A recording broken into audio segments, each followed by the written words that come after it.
How's it going, guys? It's Mr. Lone Wolf, and today I'm going to do a kind of another updated review on the Western Star Twin Steer because they've added all-wheel drive and it definitely changes the characteristics and the ability of the truck quite a lot, really. I'm definitely enjoying it. I think it's a good truck, so I won't go through all the stuff again as that's in the original review. But yeah, basically what they've added is the all-wheel drive option, so you can see it adds all the diffs and that to the front axles. So yeah, rather than just being rear-wheel drive, like with the rear two axles, it's now all-wheel drive, which is very nice. I'm not going to change the colour. I think I just added a little bobblehead dog in there, but yeah, we'll skip all that. Like I say, you can see now when I activate all-wheel drive, yeah, you see a little green axle sign come up, and it's just, even already when I'm setting off, one thing I do like is it's kept like the punchiness to the engine and that. What I was worried about is if it's doubling the amount of tyres it needs to feed power to, that it could take away some of that snappiness, like some of the highway vehicles that are quite often in rear wheel drive when you put all wheel drive on, and it can happen with some of the other vehicles, it just feels that tiny little bit slower. This one I still think escapes it. It's got enough power to where it motors along very nicely, and even when I was turning out of the garage then, because there now is power to the front wheels, it's like they're clawing their way round rather than being pushed round from the back, and it just yeah, it feels like it turns better. As you see going through there, through that mud, I was actually able to stay in high gear going over there, just because this thing does make up for a lot with just sheer power, and it goes flying at things. I think because this has got quite big tyres, I believe it's the truck with the biggest tyres that you have access to the high range gearbox. But again, for one revolution of the gearbox, like, the tyres are travelling further, so that possibly why this feels a bit faster than pretty much every other truck in high range. But yeah, as you can see, I mean, it absolutely just motors along through everything at the minute. It feels like a much better truck, and I would say it was pretty good anyway. It got away with a lot that you wouldn't expect just through sheer power. But there was a lot of situations where you could go through like a piece of mud. I mean, nails trees just fine. Even better now it's got the all-wheel drive also pushing from the front. Yeah, like there's situations where say you're going through mud and it'd only be the rears pushing, whereas now I had to drop it out of high range because I was just wheel spinning there. That's kind of the mechanics of high range. But yeah, because the front's actually pulling me out of there, as well as the back's still applying its own power and getting itself out of there, it just feels so much better. And I don't think it feels overpowered, because this thing is still limited by the fact that it's a pretty long truck. It's got a turning circle of a cargo ship, really.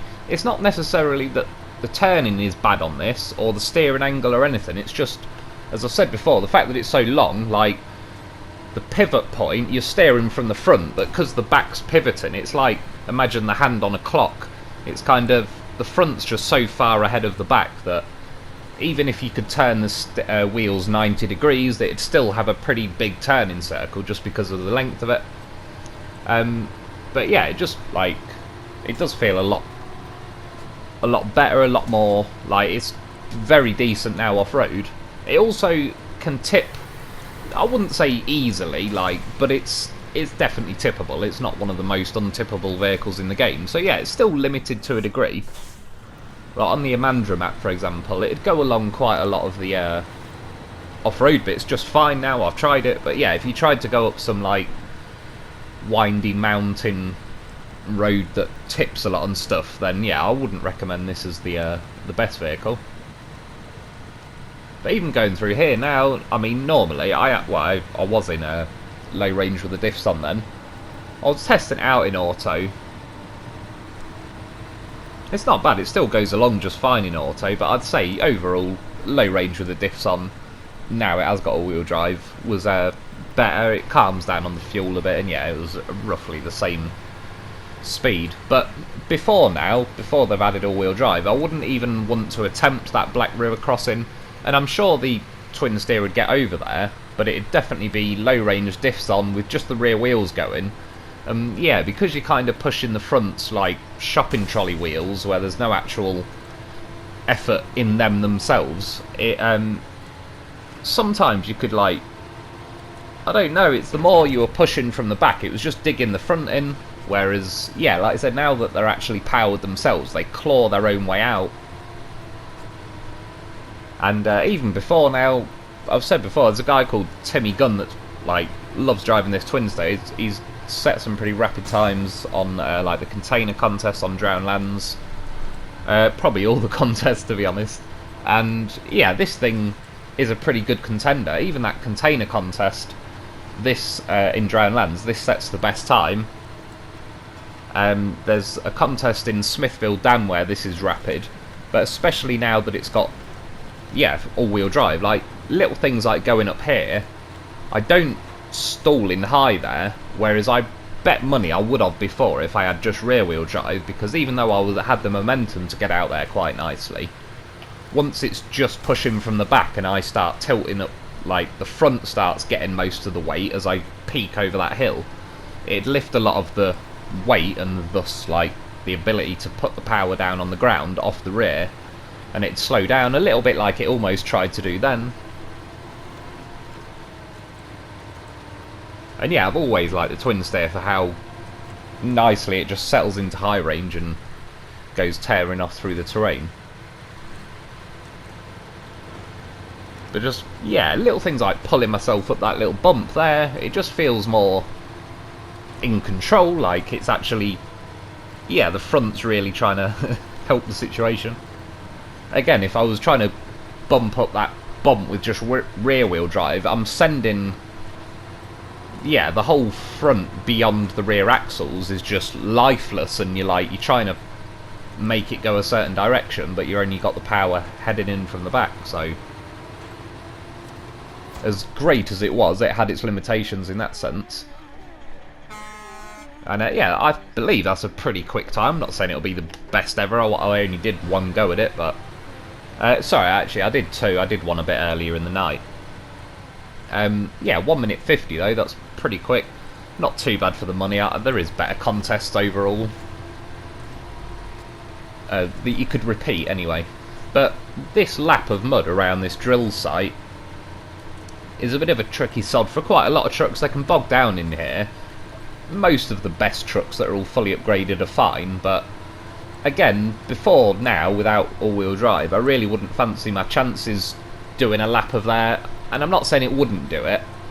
I suppose one nice thing about the twin steer, regardless of all-wheel drive, there still is enough weight in the truck that it plants itself quite nicely in the terrain, so it can actually apply that grip, a bit like a lot of the bigger trucks do, you know, like the Colob, the P16, the Antarctic, all that sort of stuff. But yeah, I still bet money it would have been low-range diffs on going round there, and again, just the front wheels will be like trolley wheels that are trying to dig in and all sorts. And even now crossing that river, yeah, like there's a lot more map that has now opened up to this, and I would say there was a hell of a lot of map available to begin with, because I believe quite a lot of people by now know this is a pretty decent truck anyway. But for a while, a month or two ago, I believe it was a pretty underrated truck, and I get why, because as I've said before, where they put it on Island Lake, they just kind of sabotaged it before it had a chance, because I got in it, drove it, and was like, bloody hell, it can't even get out of this mud, it's only rear-wheel drive. And I just stuck it in storage for a bit. But once I finally found the upgrades, I just thought, well, I'll go and test it out quickly, and yeah, I've liked it ever since. I mean, as you know, one thing I do like doing with it is ramming trees over, and those line of trees at the farm are pretty good. So you can see there though, and it's a good thing and a bad thing. Now I've got grip and power from the front. As I was clawing the front round, it almost makes it want to tip easier, but I don't think it's bad. I was just leaving it like that. You can see like the prop shafts and the axles with diffs on. Yeah, it's a price I'm willing to pay basically. Like, if you're just on a flat surface and you put it in a high range and steer with full lock, you could roll it easier now than you could before, but like I said, it's because the front is actually powered and they're the wheels that are facing, that are doing the turning, so they're trying to like power underneath you as you're tipping a bit. But it honestly isn't that bad. Like, if you're pushing this thing to the limit, you can certainly roll it, but overall, like, I still don't think it's anywhere near as bad as rolling as like the ANK or the Royal, those sort of things.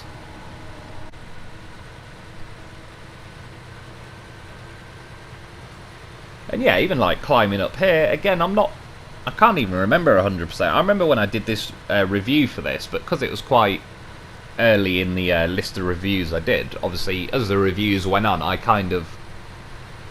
I'd add a bit of terrain or something. I'd try to a review on one truck, and then ever since then it was like I kind of added it to the next review videos, just because I like to compare things relative to each other. So I can't remember how many of these tests I actually did in the twin steer, so either way it was pretty interesting to fly back through them tonight.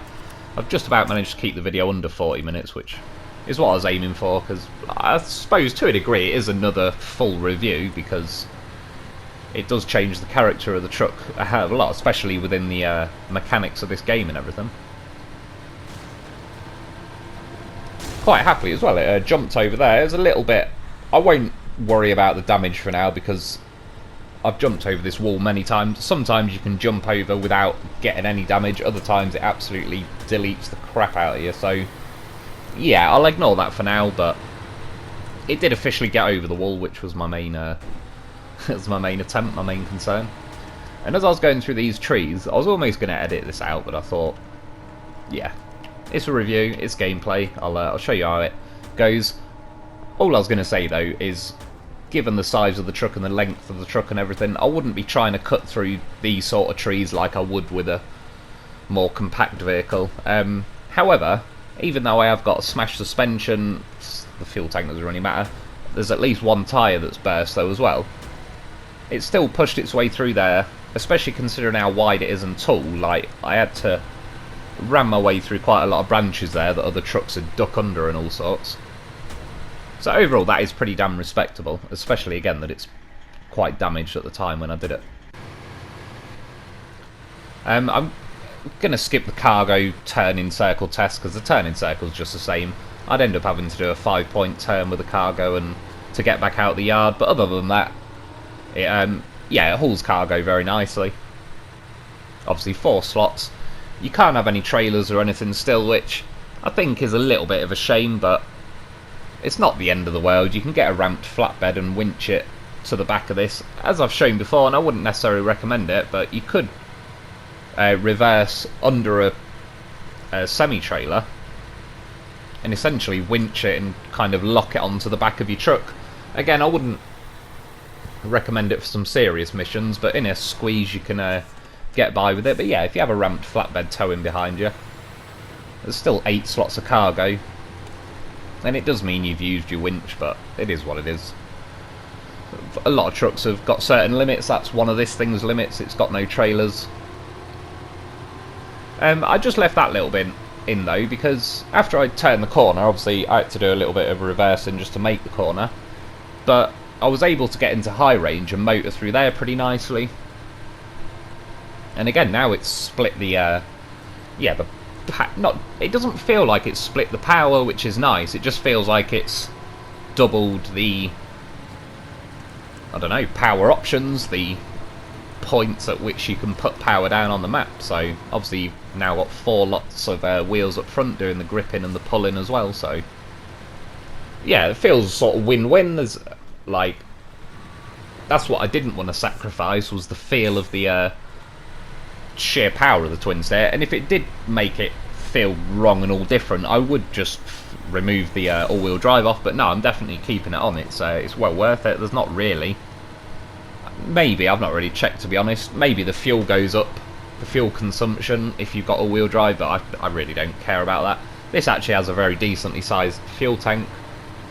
And one thing I do quite like, and it's the same thing as I said with the GMC 9500, is it was originally designed in the game to be only rear-wheel drive, and because of that, I believe they probably gave it some kind of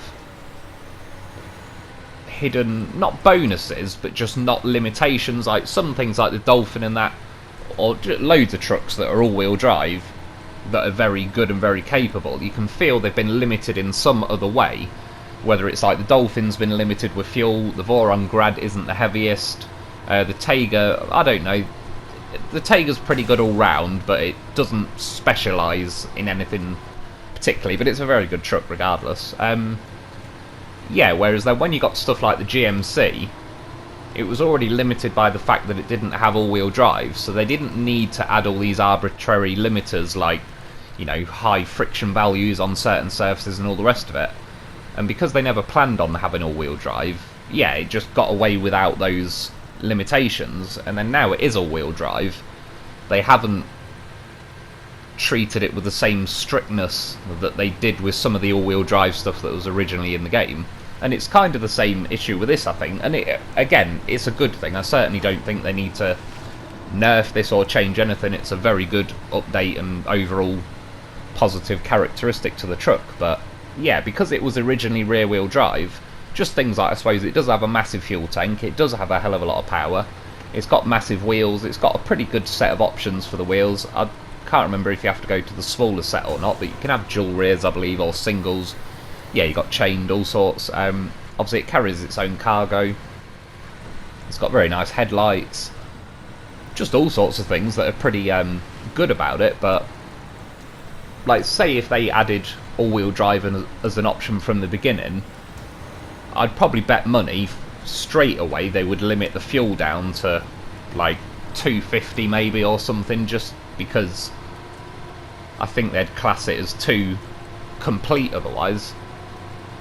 But yeah, because it originally started as rear-wheel drive, it kind of slipped under the radar of that, and then now it feels free to be more of a...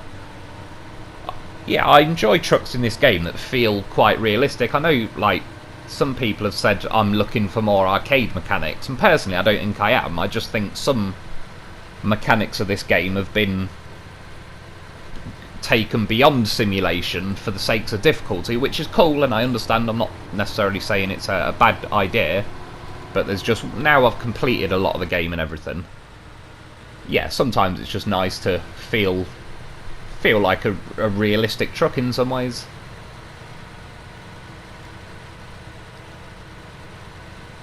And when I got to that piece of pipe, by the way, I was hitting my exhaust and everything on the pipe, so I moved a few kind of notches along where I tried to get under. I just managed to make it under, but I don't normally cross at this point.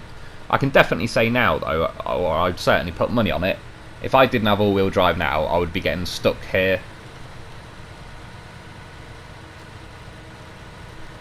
I mean, I think because this thing's such a long truck, the front is so far from the back, it was just, yeah, each end of the truck needs its own power source, really.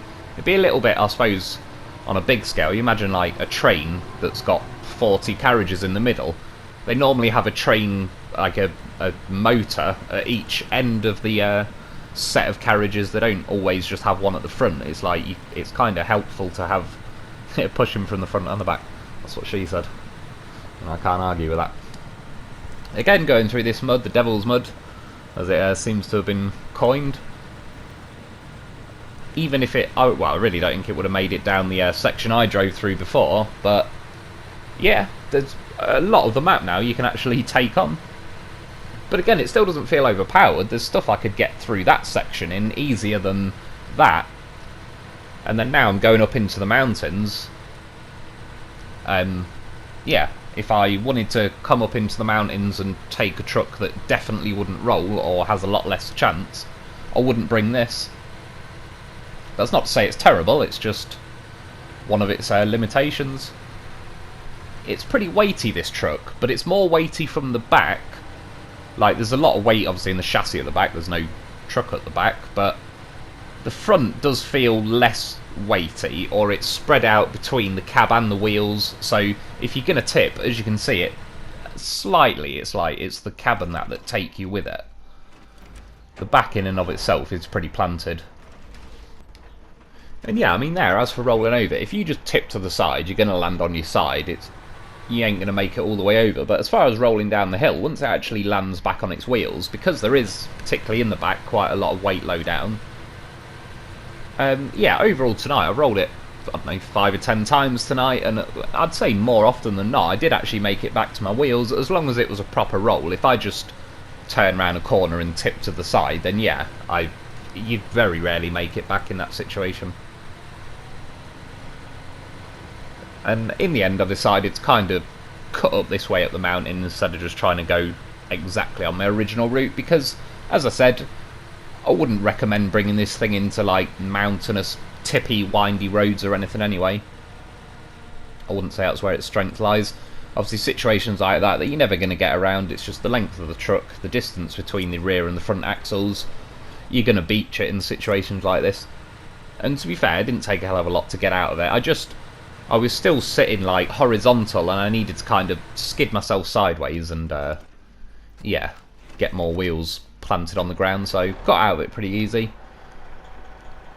Kind of made it to the tipping point, but it was going whether I wanted it to or not. Luckily, partly from the size of this truck, just by the time I did a full roll I was leaning up against them trees, so it worked out pretty nicely. But you see, all this stuff before, I wouldn't even want to attempt, because I just know even if I was able to get the gameplay and show it, it'd just be crawling along so slow and uncomfortably in this kind of terrain that it wouldn't be worth doing. I'd be better off showing you some extra footage of like flying down roads and dirt tracks and that at full speed. And I believe there, it might have just been catching like the underbelly of it, because it's kind of a bit of an angle change there as you go up. I was trying to scoot over to the left. It rolled as I did. Kind of knew that was going to happen anyway, to be honest. And again, part luck, but I did roll once, hit that tree and managed to stay on my wheels, so I was able to have another go.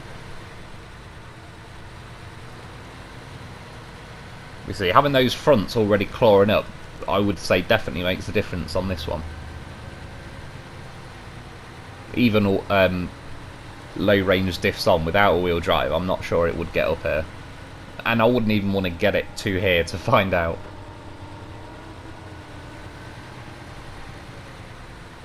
It's close to tipping there, but that's what I mean, it's not ridiculous for tipping. Like, I could see what it was thinking, and I turned out of it a bit, and yeah.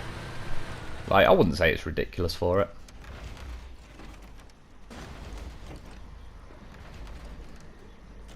No chance of staying up right there though, but most trucks roll at this point. So I got a fuel thing at the bottom there. And again, see, there comes a point where it's beyond luck. Like, when you keep landing back on your wheels, there's got to be something to it, because there's plenty of trucks that don't, or certainly don't that many times in a row and so on.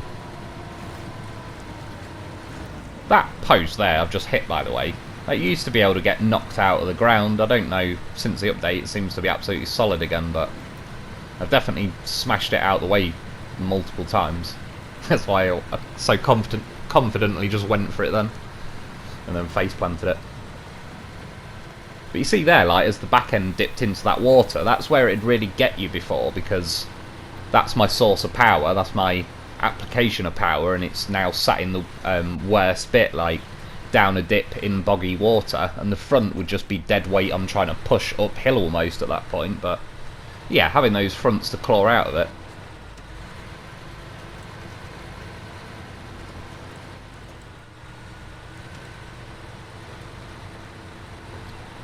I mean, got down there, didn't tip, to its credit.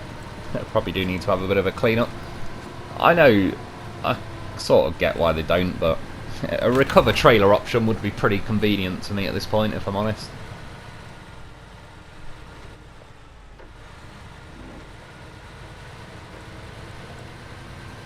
I mean, all that bottom section as well, it motored through there pretty nicely. That's what I mean, this thing kind of brute forces its way through a lot of terrain that even a lot of the, in quotes, better / best trucks in this game could possibly struggle with a bit more.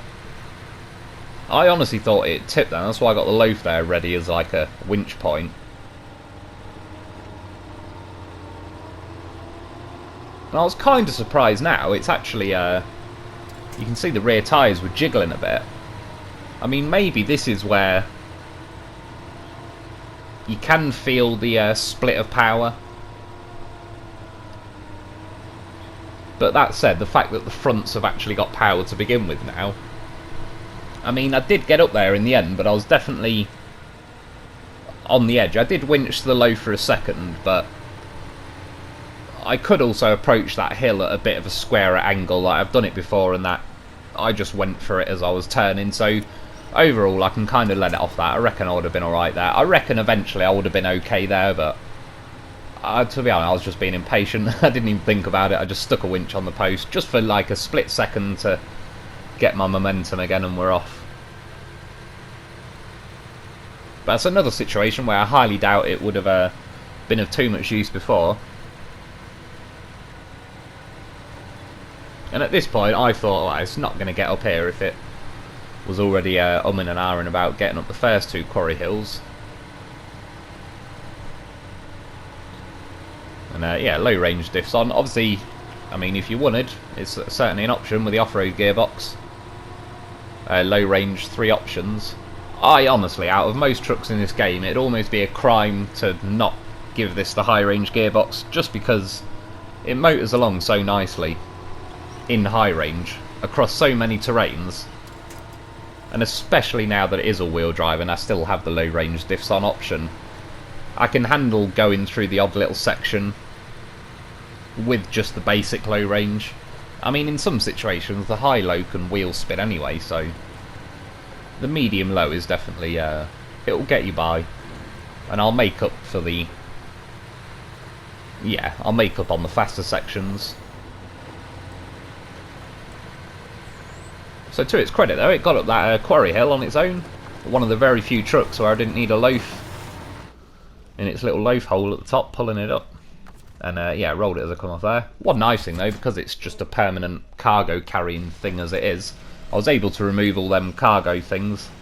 Like if I was driving a truck past that didn't have a sideboard on the back or whatever, then it wouldn't give me the option. I mean, the loaf, it's goddamn horse of a vehicle, so why you need to get yourself a loaf.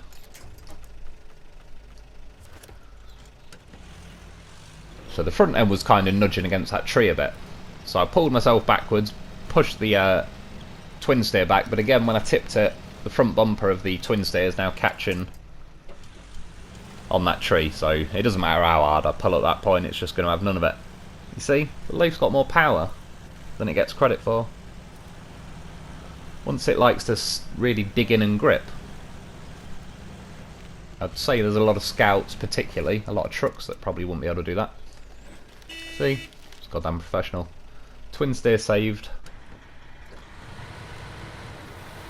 I just wanted to drive down this last little bit and jump off here for no particular reason. Just for shits and giggles. See the whole chassis flex then as I nosedived it.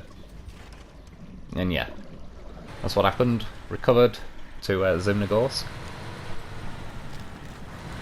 I really like as well, I've been trying it out a few times, I believe I showed it in the video the other day on like the first look on the Amandra map. It goes across the ice very nicely now, like before, the same scenario, and see just quickly there. I still had time to catch it though, I knew what it was going to do, but that's partly because the front's now digging in and, I suppose in a way, tightening up your turning circle. Not probably tightening it up, but it's just not understeering as much. Yeah, exactly like just happened there. When it was just rear wheel drive, if the rear goes through the ice, even if the front is out on just, you know, like this sort of ice that can't brake, you're screwed at that point.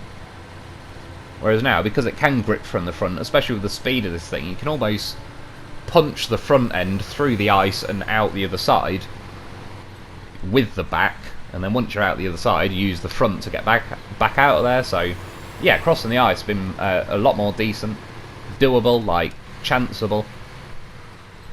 One of the better trucks in the game, to be honest, now I'd say, for going across the ice. And like I said, the back is more weighted than the front, so when you go across the ice, the front isn't as prone to punch through as you would initially think. Not to say it won't or it can't, but the P16, for example, that thing's absolutely guaranteed punching through from the front the second you touch ice. But it's also got a lot of power to motor through it. I kind of do cut that edge a little bit now, just because once you sink in there next to all them trees, it's not necessarily the truck, it's just you get caught on them trees and that's it. So I'm heading towards the cliffs on, what's it bloody called, Lake Hovd. Already forgot about it. And see, places like through here, it's just absolutely chewing through the terrain. And this is where I believe before you'd pay the price for everything else this truck does well. and it was a price worth paying in a lot of situations, and now it doesn't even really pay that price. As I said, there's not a lot of prices it does pay now. The tipping is still basically as it was. I mean, the weight characteristics haven't changed. Yeah, the power's still great. I mean, its biggest enemy is itself, its own size and dimensions, but I quite like big, massive trucks in this game. As much as that TUZ Warthog thing is fun, and so is the TUZ 16, I'd like more things added, like, yeah, the Twin Steer, the Kolob, the P16, the Antarctic, all that sort of stuff. Bruce, like, having a 10-wheel truck is pretty damn cool.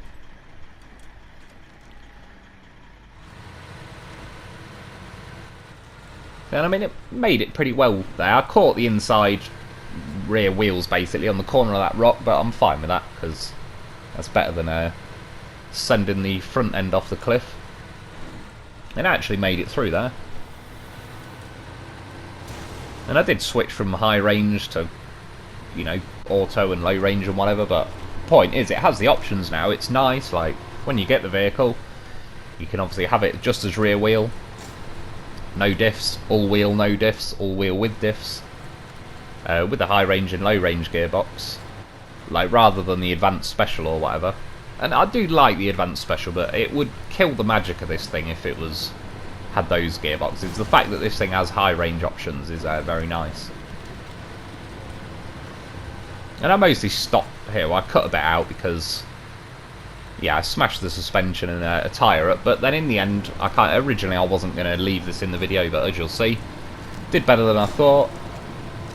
Considering, well, I've mentioned this before and I will again. Having collapsed suspension isn't necessarily as bad as some people may think. Especially going over ice, it's like it lowers, I don't know, there's less distance between the bottom of the wheels and the bottom of your chassis, and it's like it gives it some kind of advantage, like it, I don't know, doesn't punch through the ice as easily.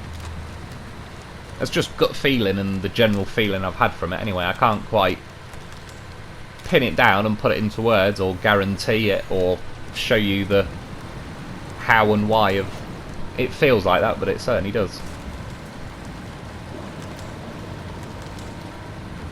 And I've got at least one tyre blown, so they, especially recently, they do hold you back a little bit, but this thing's just got extremely good power.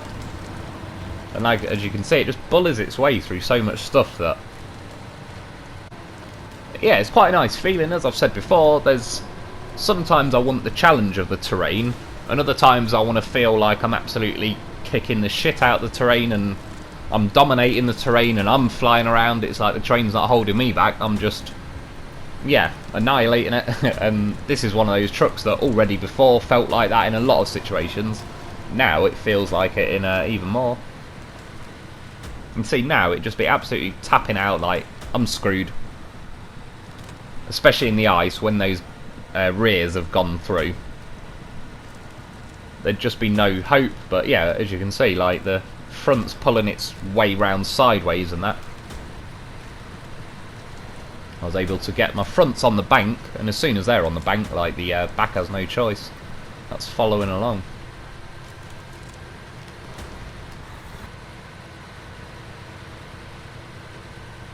Yeah, this is the mountain in, what's it called, White Valley. I've been up here quite a few times recently in a lot of things, so I figured I'd send this one as well. I was kind of curious myself. I already knew this was going to happen. I forgot I even left that Tatra in there, but I'm glad I did.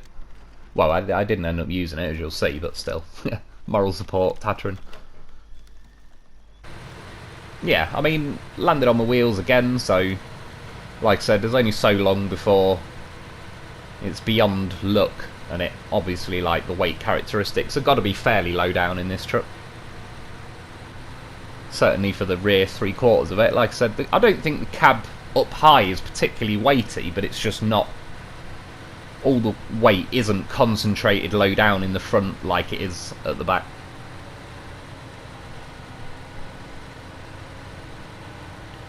And I mean, yeah, it's climbing up here. I'm not sure if I've ever attempted going up here before, but I'm not really sure I'd want to with just rear wheel drive. And it digs in very nicely in the snow. Another thing I do like about this truck, because it's got pretty big wheels, it can roll over quite a lot of stuff that other stuff doesn't as easily. Even rocks in this game are kind of sized, that they're pretty decently sized for a lot of trucks, but yeah, like I suppose the Antarctic and the Cat have got even bigger wheels than this, but I believe it's this 63-inch tyres. I think the Cat and the Antarctic are 71, so yeah, it's not that far behind really, compared to like the Paystar is and that have 40-something inch tyres, so yeah, gaining a good 15-20 inches. Plenty. I knew it wasn't going to get over the top, it's just going to beach. I'm not even going to sit here and mess around trying. Possible thumbnail action going on there though. Had to check it out just to be safe. So yeah, I figured instead I'd reverse back down. Full lock, reverse, and we'll just let it roll. It does have a tendency to roll like that because obviously the cab's taller than the rear. So each rotation, it's like the front tries to roll further than the back. So you kind of, yeah, you start rolling not perfectly smooth. It's just, in a way, it's not a bad thing though. It ended up kind of turning my front end round to where I was facing down the hill. And yeah, looked out again and landed on my wheels. I always enjoy flying this thing down the runway. It's also got very nice speed once you let it wind up in gear. I believe I did the Jeff Special there though, and I have to say, even though I'm basically disconnecting the all-wheel drive when I did the Jeff Special, unless I've just been a bit lucky with it tonight, I feel like it allowed the Jeff Special to work more often than it used to. Like, this one was a bit finicky to try and get to work. A lot of the times it only worked going back up the runway near the end of the opposite side, where it just seems very frictionless and it'd go. But yeah, this thing actually went for me first time going that way as I jump off the cliff. Overall, I wouldn't say I gained that much speed over just leaving it in 8th, but the faster stuff is harder in some ways to get in the Jeff Special because there's less difference between the two. And as I was crawling through the water there, I think to a slight degree, as I equipped and de-equipped the all-wheel drive, it might have been making a tiny difference, but obviously the rear doesn't float, the front does, so irrelevant of like all-wheel drive, it's only my rear wheels that are getting grip in the water. But I was on some muddy bit and it was starting to wheel spin really. Just I didn't realise just now my Voron AE's in the water. That's like my metal detecting one. Yeah, I like doing a bit of truck baseball. I was trying to get this thing back in the air, but for whatever reason it wasn't having it. Aviation business not expanded. I was looking around like, where the hell did that thing go? About now I was like, oh yeah, shit, it's under the twin steer.